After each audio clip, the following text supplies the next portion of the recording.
As atitudes do Gabriel Barbosa nos últimos dias têm levado a diretoria rubro-negra, grupo de jogadores e até alguns funcionários do Ninho do Urubu a crer que desta vez ele se encheu mesmo do Flamengo e agora o trabalho é para sair do rubro-negro em definitivo. Eu vou falar com vocês sobre tudo o que está acontecendo nos bastidores do Flamengo com relação ao Gabigol, com relação à diretoria rubro-negra, que também está percebendo essas atitudes do Gabriel e está ficando cada dia mais aborrecida e sabedora de que o melhor para o atleta e para o Flamengo seja mesmo encerrar esse casamento agora no meio do ano. Ainda há algumas questões que o Flamengo leva em consideração, mas hoje anda a passos largos a situação da saída do Gabriel ainda no meio de ano do Flamengo. Uma reviravolta é muito complicada nesse sentido. E eu também quero falar com vocês sobre o estádio do Flamengo.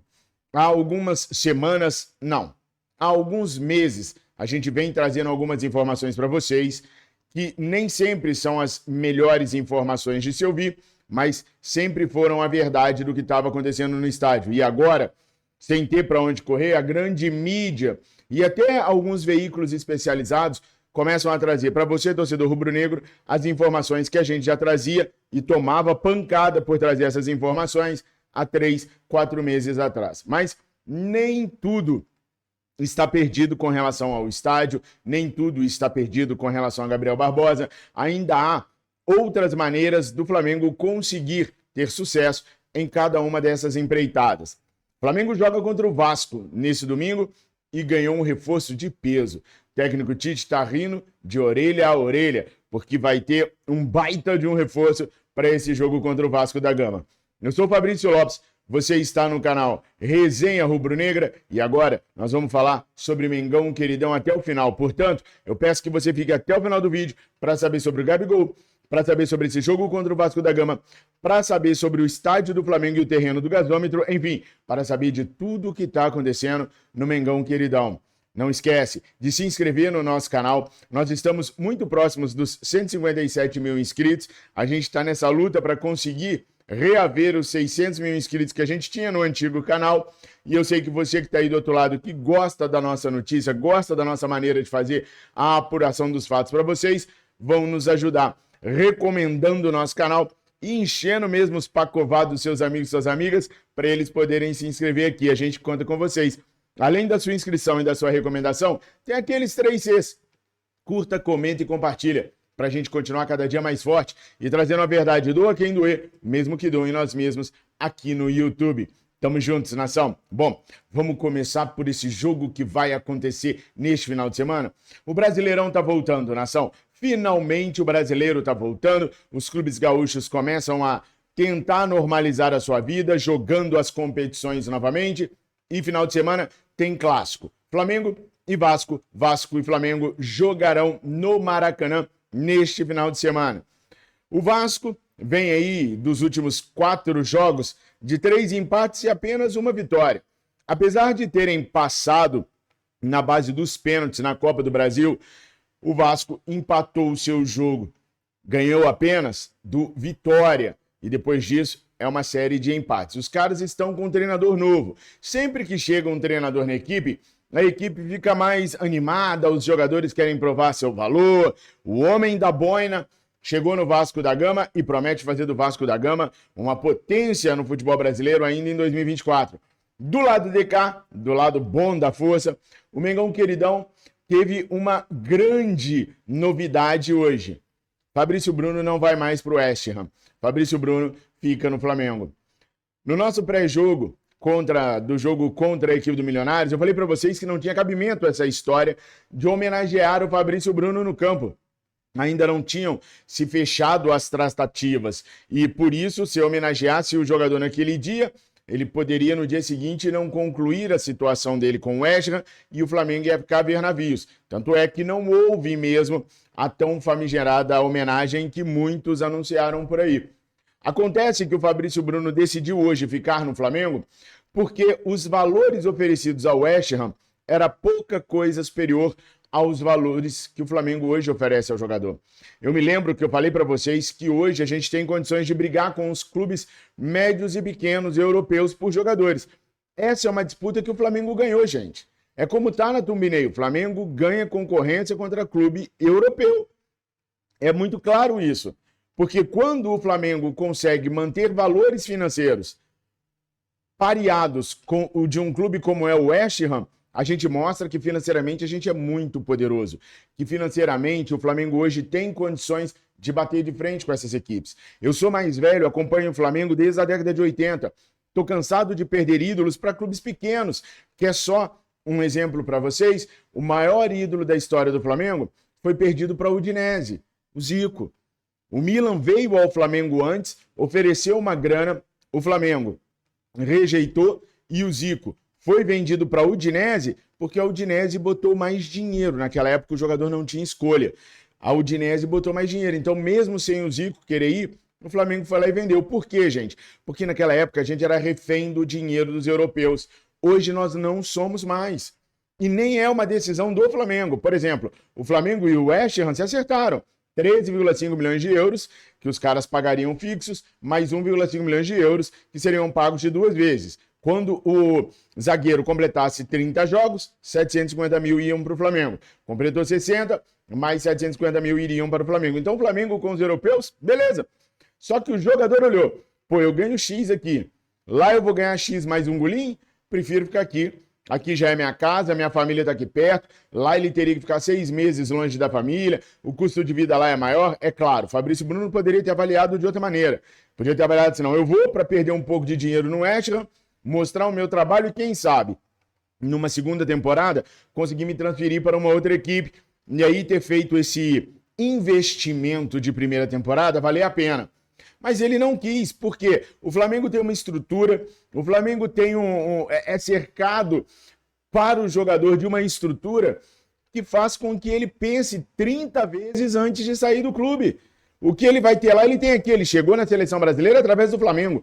Ele não precisa do West Ham para nada. Mesmo tendo o sonho de jogar na Europa, ele quer jogar com estrutura. E ele pôde pensar na questão da estrutura, porque o Flamengo dá toda a estrutura do mundo para ele. Então, assim, eu estou muito orgulhoso do meu clube. Estou muito orgulhoso do Flamengo, sinceramente, porque conseguiu manter um jogador sem precisar fazer nada. O clube perguntou, é o seu sonho um atleta? É. Então tá, então o Flamengo vai negociar com o West Ham para você poder ter o seu sonho realizado. O Flamengo foi lá e fez. O atleta decidiu no último momento que é melhor ficar no Flamengo pela infraestrutura que o Flamengo tem, pelos valores que o Flamengo paga a ele. Lembrando que o Flamengo renovou com ele há pouco tempo, não há por que ele ir para a Europa. Ou seja, no Brasil, o Flamengo, aliás, na América do Sul, o Flamengo é a única equipe que consegue bater de frente com um clube europeu para contratar e para manter jogadores. Tiramos o Gerson do Olympique de Marselha da França, nós pegamos do Manchester United o Pitico. Então, assim, o Flamengo tem poder hoje e, se Deus quiser, vamos continuar crescendo para a gente continuar mantendo os nossos jogadores aqui e mais, tirando os jogadores deles lá. Agora, essa situação toda, que é uma situação feliz, que afinal de contas o Fabrício Bruno virou titular do Tite nesse final de semana contra os viceínos, internamente também teve um ruído, teve um problema interno no Flamengo. O Gabriel Barbosa falou que o Fabrício Bruno permaneceria no jogo contra o Milionários, vazando uma situação que não lhe dizia respeito. Foi a partir das declarações do Gabriel que a imprensa foi procurar saber a verdade sobre o que estava acontecendo com o Fabrício. E conseguimos chegar antes do anúncio oficial de que Fabrício Bruno permaneceria no Flamengo, graças ao vazamento da informação a partir de Gabriel Barbosa. O que pra gente pareceu engraçadinho, para a diretoria rubro-negra caiu como um ato de rebeldia do Gabriel. E internamente, esses focos de rebeldia do Gabriel estão acontecendo dia após dia. Está longe de ser aquele Gabriel que era só marrento porque era o cara do Flamengo. Agora ele está marrento porque ele não quer mais permanecer no Flamengo, está se sentindo traído pela diretoria rubro-negra que não o defendeu, que não ficou do lado dele nessa situação da camisa do Corinthians, está irritadíssimo porque o Landim não está querendo recebê-lo mais, não está recebendo o staff do Gabriel mais, o Landim não está mais com as portas abertas para o staff do Gabriel Barbosa como esteve em outras oportunidades, ele está se sentindo isolado, ninguém da diretoria foi ao Ninho do Urubu para conversar com os atletas, para fazer uma reintegração do Gabriel, da forma que o Gabriel achou que deveria ser feito quando ele voltou do processo antidoping, quando ele conseguiu eliminar para poder voltar a jogar. Ele não teve a receptividade que ele imaginou que teria quando retornasse ao Ninho do Urubu. Ele encontrou o Ninho do Urubu mais calmo, mais tranquilo e com lideranças mais concretas que não precisavam mais dele. Então isso tudo está fazendo com que o Gabriel cometa atos de rebeldia, pequenos atos de rebeldia que mostram no dia a dia que ele vai forçar uma situação até o Flamengo aceitar a sua saída. O técnico Tite, por outro lado, também não está fazendo absolutamente nada para apaziguar a situação com o Gabriel. O Tite está dando treinamento e dando atenção àqueles que o Tite acha que tem que dar atenção. Não está dando nenhuma atenção especial ao Gabriel, não está chamando o Gabriel, como eu falei no vídeo de mais cedo. O Tite simplesmente trata o Gabriel como um garoto qualquer, como um jogador qualquer, não leva em consideração a história que o Gabriel tem, o que ele já fez. Até deixo a pergunta para vocês, o Tite deveria pensar no Gabriel de uma maneira diferente?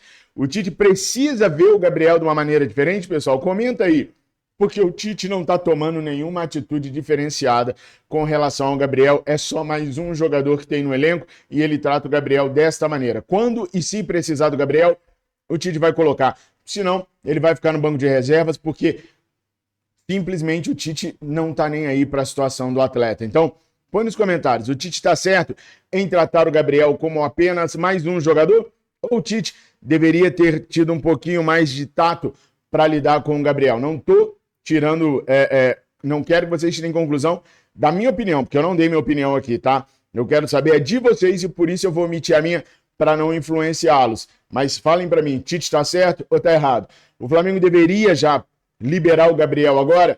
Ou de pirraça deveria segurá-lo? Vale lembrar que é uma pirraça que custa quase 2 milhões por mês.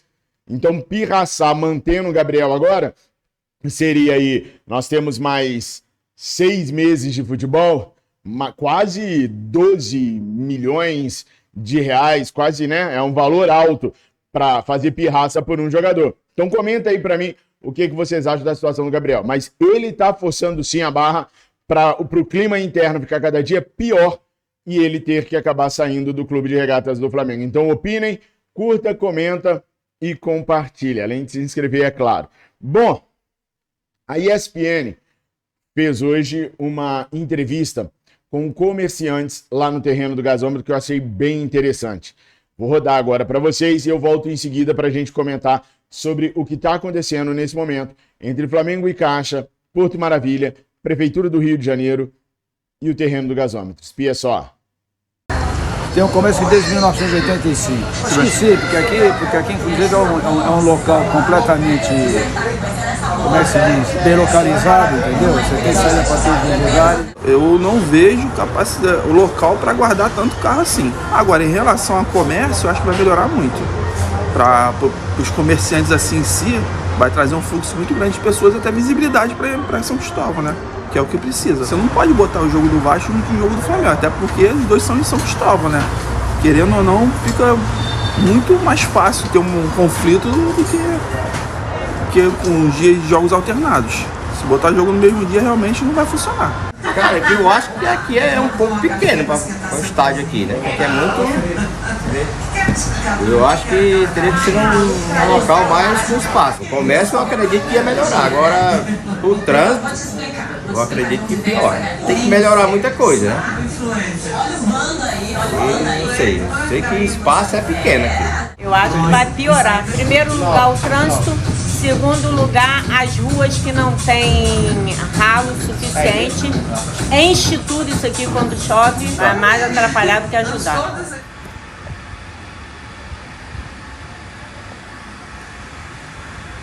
Viram aí, né, pessoal? Bom, deixa eu explicar uma coisa para vocês. Todas as vezes que eu vou fazer uma apuração de uma notícia do Flamengo para vocês, a primeira coisa que eu faço é tentar entender aquilo que eu tô querendo passar para vocês, para poder passar para vocês da maneira mais didática, honesta e verdadeira possível. Eu não vou junto com a maré, jamais. Principalmente se a maré estiver errada.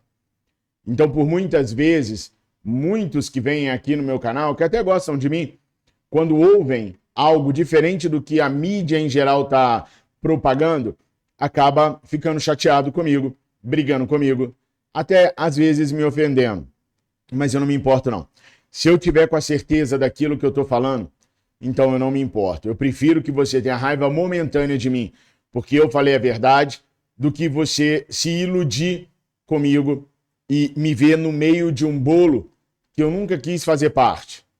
Meu comportamento mostra que eu sempre primei pela ética, pela verdade, pelo comprometimento, lealdade, carinho, respeito a vocês. Eu já estive do lado de vocês e já me decepcionei muito quando as informações não eram aquilo que condiziam com a verdade. Eu me empolgava, já cansei de me empolgar com questão do estádio, eu já vi maquetes, eu já vi gestões fazendo maquetes e dizendo que o estádio estava próximo e nunca esteve. Eu já torci para Kaká, para Riquelme, para o Robinho, para Nilmar chegarem no Flamengo, porque a imprensa dizia que chegariam e eles nunca chegaram. Então eu decidi que quando eu montasse o meu canal, que quando eu virasse jornalista, eu contaria a verdade dos fatos para vocês. E muitas pessoas não estão acostumadas com a verdade dos fatos. Eu estou dizendo isso, pessoal, porque faz mais de 3 meses que eu estou falando para vocês que a Caixa, junto com o Porto Maravilha, o Fundo Porto Maravilha, querem 400 milhões de reais pelo terreno do gasômetro. E ao longo desse período, apurando com muito critério, eu escutei muita gente me xingando, eu li muita gente me xingando, dizendo que eu não sabia nada dos fatos, porque tem um canal aqui, tem um canal ali, tem um arquiteto aqui, tem um arquiteto acolá, que falava que o terreno tinha valores diferentes. Bom, todos esses aqui e acolá hoje falam dos 400 milhões que o Fundo Maravilha quer pelo terreno. E a verdade é essa. O Flamengo se baseou num estudo da FIPE para dizer que aceita pagar 250 milhões no terreno. Mas o que o Flamengo aceita fazer não necessariamente é aquilo que será feito. A Caixa continua insistindo nos 400 milhões de reais pelo terreno do gasômetro. E isso vem desde lá de trás. E tem um detalhe que tem que ser dito, e por isso está na thumbnail também, que a prefeitura meio que atrapalhou os planos do Flamengo na construção do estádio. E aí eu vou pedir uma reflexão para você, torcedor rubro-negro, torcedora rubro-negra, e eu sei que alguns vão achar ruim do que eu vou falar, mas é a verdade dos fatos, então eu vou continuar falando sempre a verdade, gostem vocês ou não, goste eu ou não.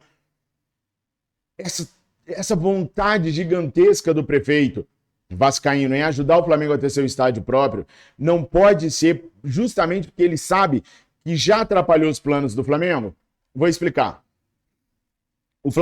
A Prefeitura do Rio de Janeiro concedeu um perdão de 4,3 bilhões de reais ao Fundo Maravilha.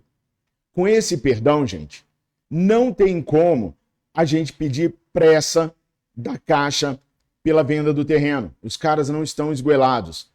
Os caras têm uma visão de que, se dividirem o terreno em várias partes, eles vão ter ali construções residenciais, construções comerciais e podem lucrar muito mais do que se venderem o terreno inteiro por um valor menor para o Clube de Regatas do Flamengo. Então, a capacidade de receber mais grana ali é dividindo aquele terreno e tendo ele vendido para várias empresas, para vários investidores diferentes.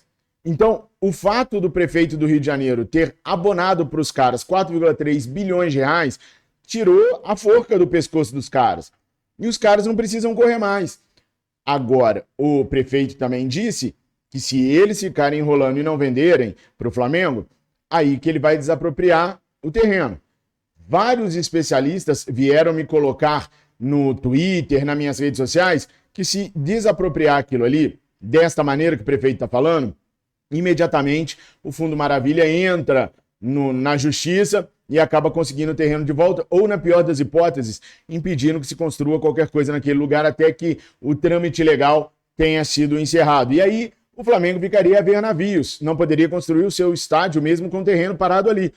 Então a prefeitura pode ter mais que atrapalhado do que ajudado o Flamengo. E vocês viram no vídeo que comerciantes da região, todos eles foram unânimes numa situação. O comércio vai melhorar. É claro que o comércio vai melhorar. Imagina, 60, 70, 100 mil pessoas. Se o estádio for para 80 mil pessoas, como eu também falei para vocês que seria, e tomei bastante pancada, porque a gente garantiram que era de 100, 120 mil, lembram disso? Pois é.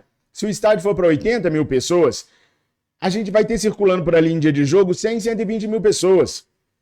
É claro que o comércio vai melhorar. Mais gente para comprar garrafa d'água, mais gente para comprar cerveja, refrigerante, suco, tudo. Então é claro que o comércio vai melhorar. Mas eu já trouxe imagens exclusivas do canal e trouxe para vocês as imagens como é o caos atualmente de trânsito ali naquela região. Com 120 mil pessoas, aquilo ali vai esgoelar, aquilo ali vai explodir, o trânsito daquilo vai ficar um horror. E vocês viram que todos os comerciantes foram unânimes pela situação de melhoria do comércio, mas o estrangulamento de tráfego ali seria gigantesco. A última pessoa, uma senhora, até falou que só pioraria a situação do gasômetro ao invés de melhorar com o estádio ali, porque o fluxo de pessoas seria gigantesco. Um dos comerciantes chegou a falar que não sabe aonde vai enfiar tanto carro. Então, assim, tem vários pontos que a gente precisa ter conhecimento e aceitar que são pontos que podem dificultar a construção do estádio naquele lugar. E a gente aceitar essas dificuldades não é a gente apenas entender e parou. Não, a gente tem que aceitar para poder propor soluções, para poder enxergar como que isso pode alterar, ser alterado, ser mudado e principalmente para a gente resguardar o nosso coração, não acreditando em qualquer coisa, em qualquer falácia que vem pela frente. Eu tento ser muito didático, muito honesto, muito verdadeiro com vocês, porque a decepção de vocês é a minha decepção. Antes de ser jornalista, eu sou torcedor do Flamengo e eu quero o melhor para o Flamengo. Então, eu não quero me decepcionar. Se eu não quero me decepcionar, imagina se eu quero que você que me dá essa moral se decepcione também. Então, coisas que a gente vem falando aqui no nosso canal há muito tempo estão se confirmando agora, infelizmente. Ou felizmente, porque pelo menos a gente seguiu a linha da verdade, sem cair em oba-oba, sem fazer sensacionalismo e sem ficar... É o que meu pai sempre diz. Você pode colocar o terno num bode, mas ainda assim ele vai ser um bode. E é exatamente isso que está acontecendo lá. Tomara que o Flamengo consiga juntar ações para resolver essas pendências que eu acabei de trazer para vocês. E eu fico feliz de poder ter colocado vocês com os olhos mais abertos, mais sabedores da realidade do que vem acontecendo. Agora, se vocês forem trocando de canais aí, vocês vão ver que aquilo que a gente falava há 2, 3 meses atrás, e você me xingava por conta disso, agora é a verdade. Infelizmente é a verdade, tá? Gostaria muito que as coisas fossem mais fáceis do que são, mas, como eu disse anteriormente, são apenas alguns obstáculos, algumas dificuldades que a gente tem que pensar como superá-las. Essas foram as nossas notícias. Eu desejo uma quinta-feira a todos vocês. Fiquem em paz, fiquem com Deus. Curta, comenta, compartilha e já fica logo avisado. Quando você for recomendar o nosso canal, pode falar para os seus amigos e para as suas amigas, olha, lá de vez em quando você vai sair chateado. Você vai entrar empolgado e vai sair chateado, porque lá a verdade é dita, doa quem doer, mesmo que doem nós mesmos. Eu prefiro ter você bem informado do que você empolgado num dia e chateado no outro. Tamo juntos, nação. Fiquem com Deus. Eu amo vocês. Saudações rubro-negras.